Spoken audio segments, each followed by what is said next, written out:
السلام علیکم، کیسے ہیں آپ سب لوگ؟ میں بالکل ٹھیک ہوں، امید کرتی ہوں کہ آپ سب لوگ بھی خیر خیریت سے ہوں گے۔ اچھا، آج کا ولاگ جو ہے نا میں اس لیے اپلوڈ کر رہی ہوں کہ میری بہنوں کو انتظار ہوگا کہ ویڈیو نہیں آئی، تو میری ساس کی اچانک سے طبیعت خراب ہو گئی تھی، وہ گر گئی تھی۔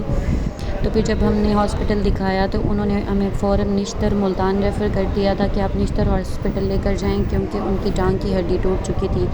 تو آپ لوگوں نے بہت ساری دعا بھی کرنی ہے کہ اللہ تعالیٰ ان کو صحت دے۔ ابھی ڈاکٹرز کہہ رہے ہیں کہ ان کو شوگر اور دل کا مسئلہ ہے، تو آپریٹ جو ہے نا ان کا وہ 15 دن بعد ہوگا۔ بس آپ لوگوں نے ہمیں دعاؤں میں یاد رکھنا ہے اور پریشان نہیں ہونا۔ جو بھی سسٹر پریشان ہوں کہ ولاگ کیوں نہیں آیا، تو اس لیے میں نے سوچا کہ میں آپ لوگوں کو بتا دوں، تھوڑی سی ویڈیوز بھی شوٹ کر لی تھی۔ بس آپ لوگوں سے بار بار یہی ریکویسٹ کر رہی ہوں کہ آپ لوگوں نے ہمیں دعاؤں میں یاد رکھنا ہے۔ ابھی دیکھتے ہیں کہ کیا ہوتا ہے اور کتنے دن ہمیں یہاں رہنا پڑتا ہے، کیونکہ ڈاکٹر کہہ رہے ہیں کہ آپریشن 15 دن بعد ہی ہوگا، ابھی فوراً ہم آپریشن نہیں کر سکتے۔